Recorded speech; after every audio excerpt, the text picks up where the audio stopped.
là, il faut revoir un peu la démarche, et nous avons décidé de suspendre le dialogue. En plus, il y a eu la fameuse histoire de l'ANC, l'amendement du règlement intérieur, et les 2 nouveaux articles qui ont été 36 et 79. votés et qui vont à l'encontre un petit peu du processus démocratique et de la liberté et d'un certain nombre de critères et qui étaient plus ou moins orientés vers la confirmation de la majorité qui avaient suspendu leurs activités, également le fait que le président de l'ANC avait suspendu les travaux de l'Assemblée, et donc ils ont un peu amendé dans cet esprit-là pour barrer la route à tout ce qui s'est passé et qui a permis un petit peu ce mouvement de contestation qui a conduit entre autres au dialogue national. Donc c'est un peu les raisons pour lesquelles le dialogue a été suspendu. Aujourd'hui, nous sommes dans une reprise de la concertation, dans une démarche de reprise de concertation. Notre objectif est de reprendre les travaux donc du dialogue national d'ici début de la semaine prochaine. On s'est donné comme date lundi, mardi, et là nous avons un agenda très très chargé, avec une rencontre aujourd'hui avec le président de l'Assemblée nationale constituante, et voilà, et également les concertations avec les partis politiques, et nous recevons aujourd'hui un certain nombre de partis politiques pour commencer à voir avec eux les 3 processus, à savoir la question de l'ANC, le règlement intérieur, le blocage de l'ISI et le choix d'un futur chef de gouvernement. Donc voilà un peu où nous en sommes. Certains disent que le dialogue national, en tant qu'étape pour décompter la situation ou débloquer la situation en Tunisie, n'est en fait qu'un leurre. Et que certains partis politiques y vont à contre-cœur, mais ne semblent pas disposés à mettre du leur pour décompter la situation. On a vu un blocage au niveau, comme venait de le dire, au niveau constituant, avec donc ce coup d'État institutionnel qui a été fait avec l'amendement du règlement interne. On a vu aussi à Rafef un blocage avec l'ISI. Sid Ahmed Soueb sera tout à l'heure avec nous pour nous dire un peu voilà le point sur la situation et pourquoi à chaque fois il y a donc cette intervention du tribunal administratif qui arrête donc les travaux de la commission de tri. Et puis la question aussi qui est importantissime, c'est je dirais le processus de candidature du Premier ministre. C'est Hichem, vous en tant que parrain, donc vous faites partie du quartet parrainant le dialogue national, est-ce que vous pensez que tous les intervenants politiques, tous les belligérants politiques sont prêts à trouver une solution pour la Tunisie, Troïka comme opposition? Parce qu'on reproche à l'opposition d'être dans la prédation. Dans la prédation, dans le sens où elle essaye de mettre les bâtons dans les roues pour la Troïka pour la remplacer. Mais la Troïka aussi, on lui reproche également à Rafef de vouloir s'agripper au pouvoir et de ne pas laisser donc la situation, l'alternance du pouvoir ne risque pas d'arriver. Voilà, on en est là. Qu'est-ce que vous pensez, Sich? Bon, tout ce que vous avez dit est parfaitement pertinent. Je partage un certain nombre d'idées là-dessus. Mais ce qu'il faudrait voir, c'est pourquoi nous sommes arrivés à ce dialogue national. Nous savons tous que le pays traverse une crise politique sévère, une crise économique très sévère, du gouvernement. Donc là, c'est très très clair. Et ça n'a pas été difficile, parce qu'il a fallu que nous obtenions des concessions. Des concessions, voilà. Des concessions de la part des différentes parties. Donc nous sommes arrivés à faire signer. Et ça n'a pas été difficile. Vous vous rappelez, le jour du congrès où on a lancé le dialogue national, on devait démarrer à 9h, nous avons démarré à midi. Une question de signature 3 heures pour faire accepter le principe de... Ils l'ont signé, et au niveau des présidents de partis. Donc cette feuille de route engage les différents partis politiques qui représentent, pas tous ont signé, mais les partis qui ont signé représentent au niveau du nombre de sièges à l'ANC 80%. Donc c'est une large majorité. En plus, ceux qui n'ont pas signé sont influençables par des partis importants. Donc en fait, ils suivront la tendance de certains partis. Donc, à la limite, cette feuille de route a été signée par l'écrasante majorité des partis représentés à l'ANC. Partant de là, c'est une grande responsabilité de tous de faire réussir ce dialogue national, parce que c'est l'intérêt du pays, c'est l'intérêt des Tunisiens, c'est l'intérêt national. L'échec du dialogue social conduirait à un dérapage, à des risques très importants sur les trois axes que j'ai cités, sécurité, politique et économique, et ce n'est pas du tout l'intérêt de la Tunisie. Donc il faut absolument, et c'est une grande responsabilité des partis politiques, c'est vrai que chaque parti a des idées derrière la tête, ils ont des intérêts, des partis qui veulent garder le pouvoir, et c'est normal parce qu'on peut facilement enlever le pouvoir à des partis politiques qui ont eu la majorité, qui ont la majorité à l'ANC. Ce n'est pas facile, ils le disent, et nous-mêmes nous le disons, ce n'est pas évident. Ils disent pourquoi nous allons céder le pouvoir sans élection. Tout à fait. Dans un pays qui a accédé à la démocratie, pourquoi nous céderions le pouvoir sans qu'il y ait d'élection? Mais bon, là, il y a des arguments, bien sûr, c'est ça le consensus, et c'est ça le dialogue national. Certains disent que bon, la légitimité de l'Assemblée est terminée, voilà, nous sommes dans une légitimité consensuelle. Bon, l'opposition dit ça, la Troïka conteste cet aspect-là, mais il y a quand même une situation globale dans le pays qui fait que nous acceptons en large majorité ce dialogue national. Et ce dialogue national, c'est vraiment l'intérêt du pays, c'est l'intérêt national. Et il faut absolument, on ne va pas trouver le candidat idéal, voilà. Pour ce qui est du jeu, on ne trouvera jamais le candidat idéal. Il faudra accepter.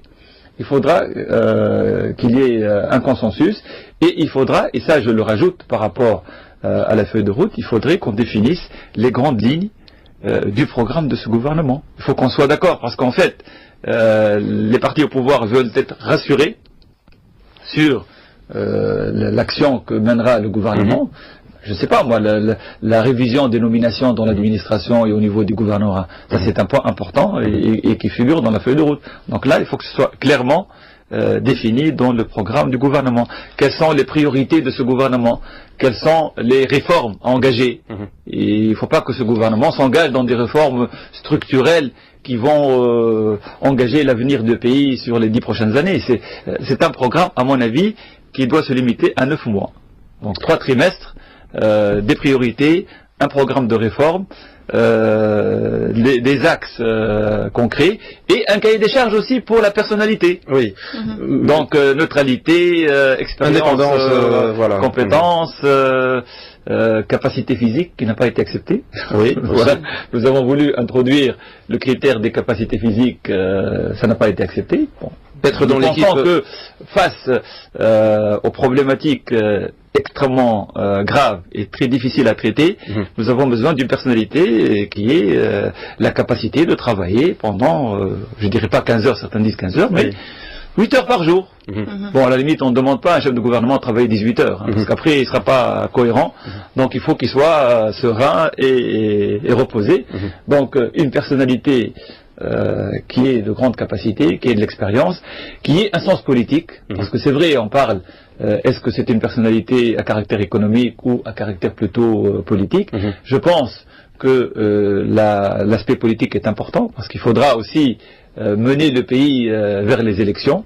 Il faudra donc gérer les relations avec les forces politiques, parce qu'en fait, ce gouvernement sera contrôlé par une instance qu'il faudra définir. Bon, il y a l'ANC bien entendu, mais nous avons parlé aussi de maintenir la structure du dialogue national, de la structurer et d'en faire un organisme d'encadrement, de soutien, de coordination du gouvernement, pour que le gouvernement ne dérape pas.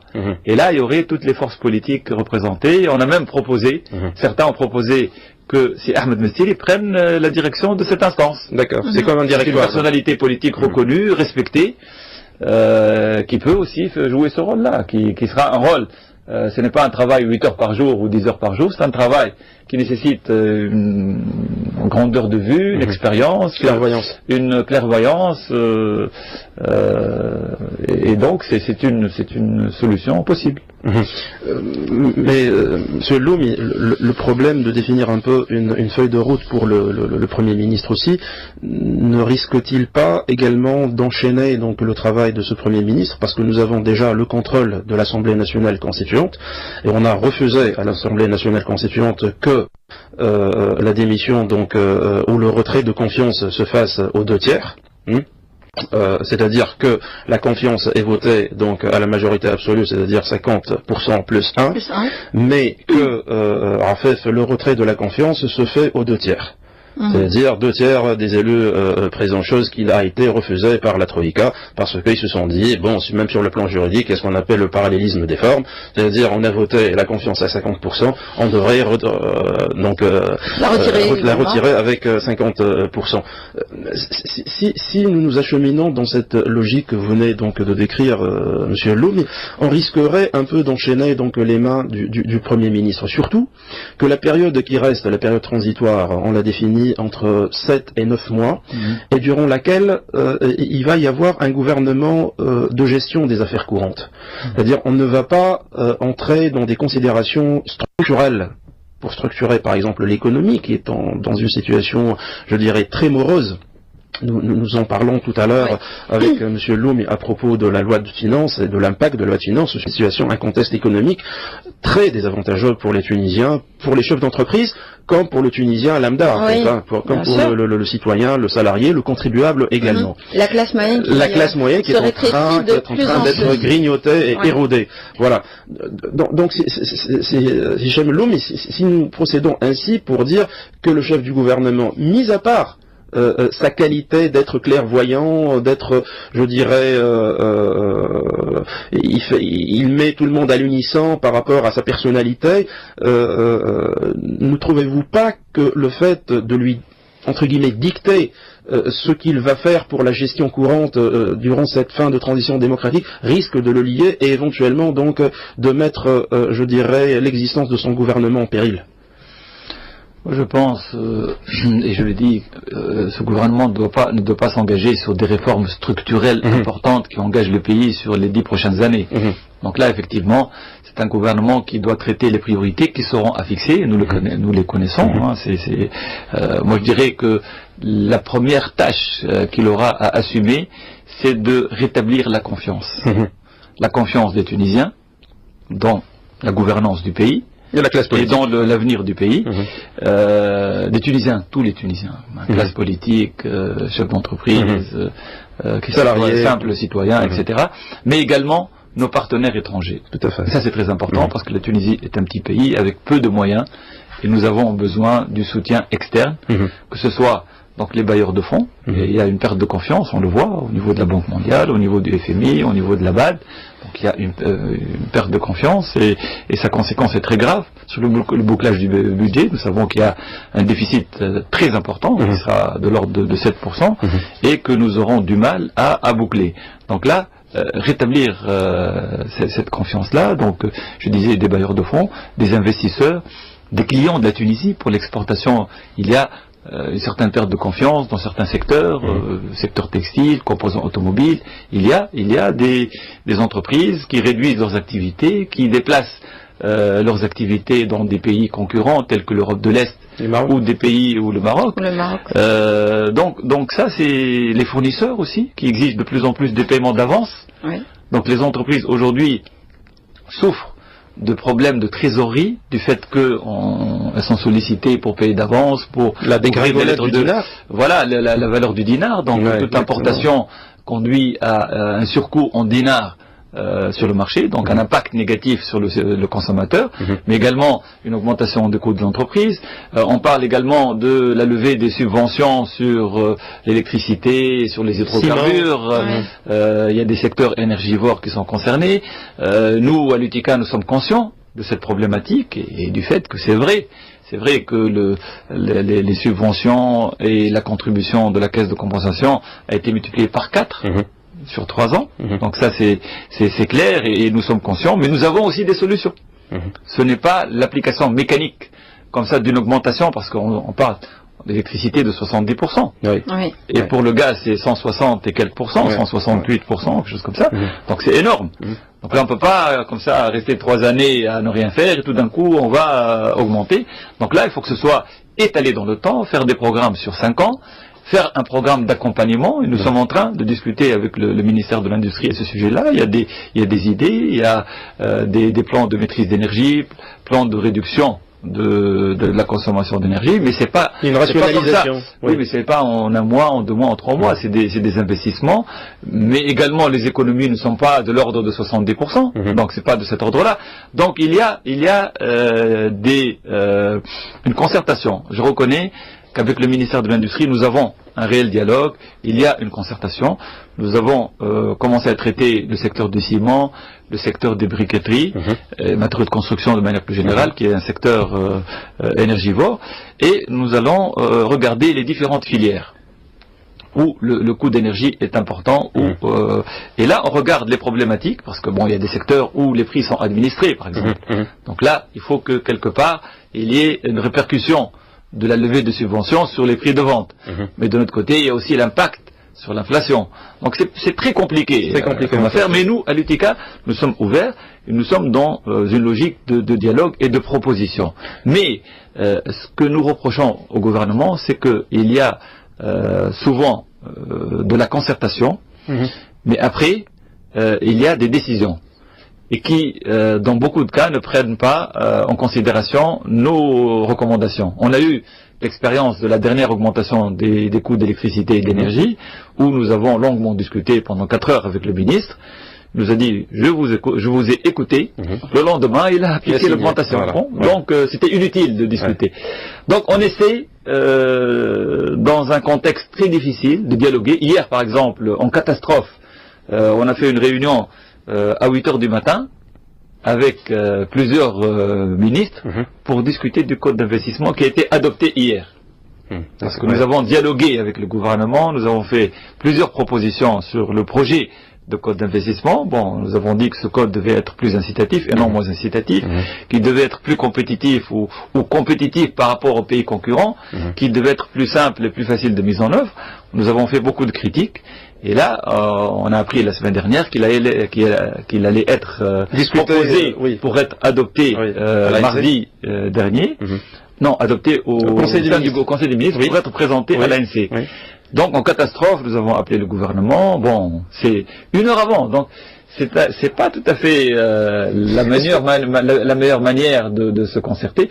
Ceci dit, ils ont accepté un certain nombre de recommandations, mais nous allons continuer le dialogue parce que il y a encore des points sur lesquels nous ne sommes pas d'accord, et donc nous allons continuer à transmettre nos avis au gouvernement, mais surtout maintenant avec l'ANC et avec la commission des finances. Je voudrais juste rebondir, Afef, sur ce que vient de dire M. Hicham Elloum, parce que c'est très important donc de constater qu'en matière économique, il y a vraiment donc un problème sérieux en Tunisie.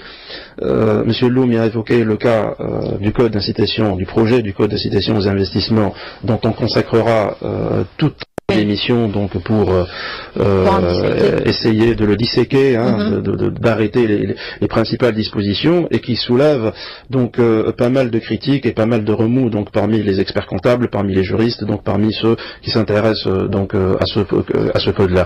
Mais Monsieur Elloum, je voudrais aussi qu'on parle un peu de la loi de finances ou du projet de la loi de finances. Ça, c'est une loi de finances. Monsieur Elloum, il vient de confirmer un peu ce qui se dit dans la gestion des affaires de la Tunisie entre le gouvernement de la Troïka et toutes les parties prenantes, que ce soit la société civile, que ce soit donc les centrales patronales, les centrales syndicales. Il y a de la concertation. Je vous écoute, on discute ensemble, on boit un café ensemble, on peut dire ce que vous voulez, mais après je décide tout seul. Il y a cet esprit-là qui n'est pas un esprit, je dirais, de concertation, ce n'est pas un esprit, c'est un diktat. et le diktat crée des tensions, parce que finalement, monsieur le premier vice-président de l'UTICA va se dire, mais qu'est-ce que je suis en train de faire avec un gouvernement, donc, qui, monsieur Loum est très optimiste, je pense, il dit, on continuera, mais certaines autres personnes, donc, vont avoir un sentiment d'exaspération par rapport, donc, à ce genre, je dirais, de comportement de la part de la Troïka. Venons-en, donc, au tribunal, c'est Ahmed Soueb qui vient d'arriver, donc on va essayer donc de marquer une petite pause. Oui, on va marquer une petite pause musicale pour accueillir. On reviendra avec le sujet de la finance. Hein. Voilà, pour accueillir Sid Ahmed Soueb tout de suite. Pour cette deuxième partie du projet de la loi de finances, n'est-ce pas Anis? Tout à fait, on va essayer donc de revenir sur cette loi, sur ce projet de loi de finances, si Hicham Loumi, et j'imagine qu'à l'UTICA vous avez aussi des réserves par rapport à certaines de ces dispositions. Voilà, je ne vais pas rentrer dans le détail, mais je crois que sur le grand principe, ce projet de loi de finances attaque de manière frontale le secteur transparent. Donc les entreprises qui payent les impôts, le secteur formel, voilà, formel, organisé et qui paient ces impôts. Donc on nous dit qu'il va y avoir une baisse de l'impôt sur le bénéfice des sociétés, qui passerait de 30 à 25%. En fait, ce qu'ils oublient de dire, et ça, je trouve que c'est pas très correct, souvent on parle de baisse de 30 à 25, mais on ne parle pas du nouvel impôt sur les dividendes. Et si on considère qu'il y a 25% sur les sociétés et 10% sur les dividendes, ça fait un cumul et une pression fiscale de 32,5%. Donc là, il y a une augmentation. Donc ce qui fait que la pression fiscale augmente. Donc ce n'est pas vrai que l'impôt sur la société a baissé. Voilà, ce n'est pas vrai. Donc la pression totale, le cumul, donc des impôts à payer, augmente, passe de 30 à 32,5%. Donc ça c'est clair. Et le plus grave aussi, c'est qu'au niveau des sociétés totalement exportatrices, qui représentent un fleuron de l'économie tunisienne, c'est 330 000 emplois, c'est 20 milliards de dinars d'exportation, c'est un acquis très très important, et puis le fait que ces sociétés aient une exonération sur l'impôt contribue à l'attractivité d'ici de Tunisie, et dans le projet de loi de finances, on va passer de 0% à 14,5%, 10% d'impôts sur le bénéfice, 5%. Et 5% sur les dividendes, ce qui fait un cumul de 14,5%. Il faut savoir que notre concurrent, le Maroc, exonère pendant 5 années les sociétés totalement exportatrices, qu'il y a aujourd'hui un recul énorme des intentions d'investissement dans les sociétés totalement exploitatrices. Il y a 45% de baisse sur les intentions d'investissement dans l'industrie pour le secteur totalement exportateur. Donc il y a déjà un signal, parce que ce projet a été diffusé largement, a été commenté, et il y a eu une certaine rigidité des membres du gouvernement quant à ne pas mettre en vigueur cette disposition. Donc déjà on voit un signal extrêmement négatif qui se rajoute à la crise économique existante. Donc, et moi ce que je reproche aussi à ce projet de loi de finances, c'est que plutôt que de voir ceux qui ne payent pas d'impôts, notamment l'économie informelle qui explose, et essayer donc de récupérer les droits et taxes aussi que ces opérateurs sont en train donc de ne pas payer, on s'intéresse au secteur qui paye et qui est en difficulté. Il faut savoir que les entreprises tunisiennes, en grande partie, sont en grave difficulté du fait de cette crise économique. Donc on ne vient pas dans un contexte où il y a des difficultés et on alourdit et on rajoute de la pression sur des entreprises qui déjà vivent un contexte extrêmement difficile. Voilà. Donc pour être simple, ce sont les principales... Et comme dira la citation en Afef, les hauts taux tuent les totaux. Voilà, donc... et vous m'avez tué. C'est Ahmed Soueb, justement, on vient vers vous par rapport donc à la question de l'ISI.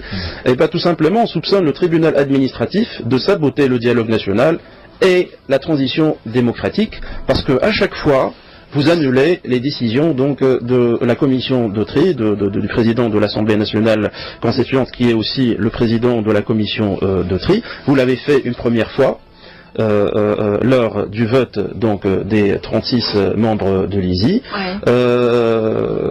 La commission de tri est revenue vers vous pour consultation Vous avez donné donc votre avis par rapport à la loi relative à l'ISI, mais encore une fois, vous avez annulé le 4 et le 7 novembre avec 5 arrêts, je pense, au tribunal administratif, les travaux donc de la commission de tri de l'Assemblée nationale constituante. On voudrait bien savoir pourquoi le tribunal administratif met, entre guillemets, les bâtons dans les roues, selon certains.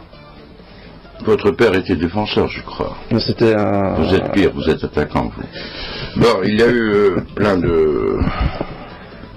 en termes juridiques et de contentieux, du n'importe quoi, à mon sens. D'abord, le tribunal administratif a prononcé des jugements en référé en matière de sursis à exécution. Donc, c'est pas des jugements d'annulation. Et ça émanait du premier président du tribunal administratif. Troisièmement, le tribunal administratif, précédemment, avant le 17 septembre, s'est prononcé sur l'échelle d'évaluation, la grille, qui était de 3 matières, avec 2 matières à coefficient 1 et une matière à coefficient 2. Suite à notre sursis, à notre avis consultatif, on les a transformées en 2 matières à coefficient identique. Il a fallu, après ce deuxième sursis, que le dialogue national, peut-être sous sa tente, avec l'appoint de quelques experts, des professeurs publicistes, et puis le vote par l'Assemblée plénière de l'ANSEI, qui a voté la réforme. Elle a voté la réforme le 29. Donc, tout le contentieux a été délimité en termes de procédure par l'ANSEI. C'est pas nous qui avons délimité tout ça. C'est-à-dire les délais de 2 jours pour intenter son action suite à la publication, à l'insertion plutôt, de la liste des 2036 dans le site web de l'ANSEI. 2 jours pour répandre de la part de l'ANSEI et 3 jours pour que nous en délibère. D'accord. En plus, l'Assemblée plénière, qui est une institution très lourde, c'est pas nous qui l'avons choisie, monsieur. Néanmoins, malgré tout, on a essayé, par application du principe de la mutabilité, le principe de mutabilité du service public, qui est un principe jurisprudentiel. Ce n'est pas le législateur qui l'a institué. On s'est acclimaté avec ça, et on a fait ce qu'on a fait.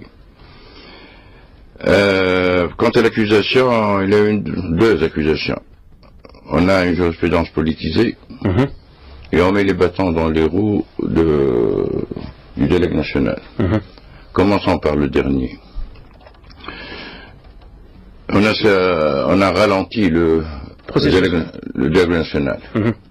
Certains même encore ont fait de la surenchère et ont dit que on sabote même la transition démocratique. Tout à fait, oui. Moi, je dirais quel processus a connu une vitesse, même pas de croisière, une vitesse minimale. Tout est bloqué. Tout est bloqué. J'ajouterais, nous on parle de 3 processus. En fait, il y a 4 processus, 3 publicistes. Il y a le processus électoral, le processus constitutionnel, le processus gouvernemental et le processus législatif. C'est un travail à part, c'est-à-dire l'ensemble, l'architecture législative et non pas constitutionnelle, aussi bien c'est-à-dire qu'il va activement dans ce sens-là, dans le sens de la transition, des élections, que pour assurer aussi la transition, notamment, et j'insiste beaucoup, sur la justice transitionnelle. Donc tout est bloqué, on n'a rien ajouté. Restons sur le processus de l'ISI, Sida. Non, parce que on ralentit. Oui. Deuxièmement, on a dit aussi, deuxième jugement, je vais revenir parce que trop c'est trop, on nous accuse d'avoir une jurisprudence politisée. La même accusation nous a été lancée sur la figure par Assoub Bourguiba et Soub Ben Ali. Je vous rappelle, et toi qui le connais certainement, tu connais ça. Vous savez, on a annulé la composition du tribunal de sûreté de l'État, en 80. Oui. Sous Ben Ali, on a annulé des centaines d'actes de révocation d'agents publics ou d'étudiants de Marthe. nous accusait d'être politique. À Bourguib, on était accusé d'être pro-syndicaliste et pro-gauchiste. Sous Ben Ali, on nous a accusé de faire le jeu de nappe. Et maintenant, on nous accusera certainement d'être les partisans et les alliés de Saturne ou de Vénus. Le juge n'est pas fait pour prononcer des jugements qui plaisent aux politiques. Ça, c'est indiscutable. Surtout, n'en discuter point avec l'administratif qui jouit heureusement d'une certaine respectabilité, d'une certaine légitimité historique. Mais excusez-moi, vous êtes érigé aussi contrôleur de la constitutionnalité des lois. On va y venir. Chose qui n'est pas dans votre compétence. On va y venir. On nous a accusés aussi d'avoir contrôlé le pouvoir juridictionnel. Lorsque on a annulé les révocations des juges judiciaires qui ont fait une grève en 85-86 qui était révoquée. On nous a dit, vous contrôlez même le pouvoir judiciaire. On va y venir. Aussi, si vous voulez, on commence par ça, si vous décidez de toute façon. Notre jurisprudence qui constitue en 3 arrêts quasi identiques, puisque c'est le même avocat qui a présenté 3 requêtes quasi identiques. Le premier principe, c'est les délais. On a été horrifié en date du 20-31 quand on nous a envoyé un bordereau avec un projet de loi. On nous a dit que ça a été approuvé par l'ANC et il entre en vigueur à partir de son vote, de son approbation par l'Assemblée plénière. On leur a dit, avec ou sans constitution, on ne peut jamais faire entrer en vigueur un texte de loi s'il n'y a pas promulgation et s'il n'y a pas publication dans le JORT. Donc ça a été fait le même jour. Non, je vais en venir. Non, quand même, on fait une émission en grand public, on doit expliquer, on ne va pas rester, on n'est pas dans une faculté de droit. La promulgation signifie que le chef de l'exécutif, le chef de l'État, constate l'existence et la régularité d'un acte législatif, la loi. Et là, c'est une deuxième philosophie, à mon sens, c'est que pour appliquer une loi, il faut une adhésion du pouvoir exécutif. Cette promulgation signifie aussi l'adhésion du chef de l'État que tout son appareil va exécuter la dite loi. Quant à la publication, on ne peut pas appliquer une loi qui n'est pas publiée au JORT pour qu'elle soit question de posabilité, pour que les tiers, les citoyens et même les juges soient au courant, et à partir de la fin de ces procédures substantielles, elle devient effective. Elle entre en vigueur. Elle entre en vigueur, voilà. Ça, c'est le premier point. Le deuxième point, on a constaté, et ça dénote d'une certaine, je ne saurais qualifier sinon on m'accusera, du moins d'une certaine légèreté quant à l'examen des dossiers. On a vu une des candidates admises dans la liste 36 avait une activité dans un parti politique, en l'occurrence le RCD. On a donc annulé cette personne-là de liste 36. Parce que la loi dit que le candidat ne doit pas avoir exercé de fonction dans un parti. Ne doit pas adhérer, ni participer aux activités. 5 ans auparavant, voilà. 5 ans auparavant. D'accord. Donc, le quatrième, le troisième, c'est l'inconstitutionnalité. Le quatrième, on va venir, et ça intéressera M. Hichem, quant aux solutions, puisque on essaiera d'avancer quelques solutions quand même. Et cette solution ne concerne que ma personne. Ce n'est pas la vôtre. Je ne représente personne, ni structure, ni tribunal. Je représente que moi, mon humble personne. La constitutionnalité, c'est toute une philosophie. Vous savez mieux que moi que le Conseil d'État, la Cour suprême... Je ne le prétends pas, c'est Darman Swep. Oui. Je vous accorde ce titre, monsieur. Le Conseil d'État et la Cour suprême américaine se sont constitués à partir... Il y a eu une sédimentation à partir d'un certain savoir-faire et de certaines créations jurisprudentielles. C'est le juge qui a créé. Il crée la norme, oui.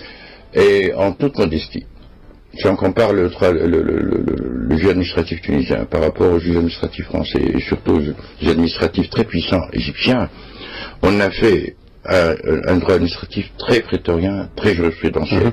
C'est-à-dire, comme tout le monde le sait, on n'a pas un code de procédure administratif ou de règles de fond de droit administratif. On n'avait rien. Et on a créé une très belle jurisprudence, saluée non par nous les juges, ce serait quand même trop pédant, mais par les avocats, les universitaires, les étudiants, les observateurs étrangers. Et il y a eu, c'est vrai, une petite extension de nos... qui est une garantie pour la transition démocratique. Je m'explique. S'il y aurait une loi liberticide qui porterait atteinte à une liberté publique individuelle ou à un droit de propriété ou à la liberté d'entreprendre, quelle serait l'arme juridictionnelle offerte à M. Hichem, assis à ma droite? Qu'est-ce qu'il peut faire? S'il n'y a pas une loi qui le protégerait ou une institution juridictionnelle, il serait obligé de manifester ou de semer le chaos dans le pays.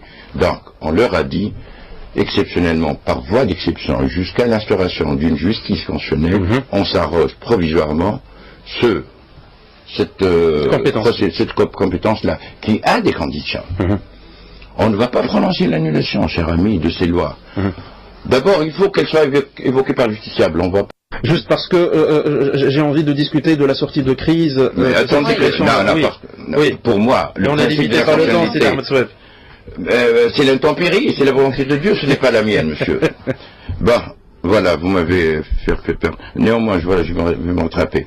Donc, le juge administratif, dans sa jurisprudence, avant la Révolution, a dit que nous, on est gardiens des libertés publiques et gardiens des données publiques. Dans le projet de constitution aussi, il y a eu le désir clair d'instituer une compétence inconstitutionnelle par voie d'exception au profit du juge administratif. On n'a fait qu'anticiper. À supposer qu'il n'y a pas eu assassinat de Brahmi et que la Constitution aurait été approuvée en plein été, personne n'aurait respecté. Donc on n'a fait qu'anticiper. Maintenant, venons-en aux solutions. Oui. J'explique d'abord notre jurisprudence. Qu'est-ce qu'on a dit? On a dit, quand on a une loi difforme, avec des contrariétés, il y a une technique d'interprétation des textes. Tout à fait, oui. On doit maîtriser l'institution et nous dire que il faut donner un texte, au texte un sens et une utilité. Il faut que le texte soit sensé et utile. On a une loi qui se rapporte à l'ISI. Pour l'ISI, qui doit être indépendante, pour assurer des élections transparentes et libres. Et on a une technique, c'est l'institution de l'ISI. La mise en place de l'ISI. La mise en place de l'ISI. Donc, elle doit être aussi indépendante en droit et dans les faits que possible. Qui plus est, il y a des enjeux politiques, on n'est pas détaché, on n'est pas coupé de notre société. On s'est dit avec les idées de Kamel Jandoub que tout le monde n'a pas contesté. Et on l'a écarté. Que dire de cette prochaine? Donc, on s'est dit aucun cheveu de suspicion. Et vu que la partie du choix de l'ISI est scindée en deux phases. Une phase politique devant l'Assemblée plénière. C'est le vote des les 9, parmi les 36. Une partie quasi administrative. Oui. Pourquoi nous, on a assez dit compétents? Parce que c'est une structure non législative, non constitutionnelle, détachable de la fonction et législative et constitutionnelle. Cette partie quasi administrative. D'abord, cette commission, cher ami, elle s'appelle commission d'El-Fars. Des tri. Dépouillement et tri. Dépouillement et tri, oui. Qui suppose, rien que par son nom, une opération quasi mécanique, cher ami. En plus, et là on arrive, il y a deux choses antinomiques. Pouvoir discrétionnaire et classement. N'est-ce pas? Oui. Un classement quand est chiffré. Avec des coefficients. C'est semblable même au bac. Il y a un point. Non, c'est-à-dire la compétence, l'âge. Il y a la compétence et l'expérience. L'expérience, oui. Vous pouvez avoir un total de 19, madame la présentatrice de 17, monsieur Hichem 15, je serai bon dernier avec 2 points. Je leur ai dit, j'aurais évoqué même le cas de ma mère, qui a une petite expérience dans les élections démocratiques dans notre famille. On leur a dit, c'est simple. Le principe, suite à cette toute logique, vous devez vous coller au classement. Le principe, vous devez choisir parmi les premiers. D'accord. Parce qu'on ne peut pas offrir à l'Assemblée plénière les médiocres. Oui. Ma mère, que je respecte, que j'aime, est médiocre. On ne peut pas la choisir. L'exception, est pour donner ça du poids et un sens au pouvoir discrétionnaire. L'équité peut-être. Un pouvoir discrétionnaire par la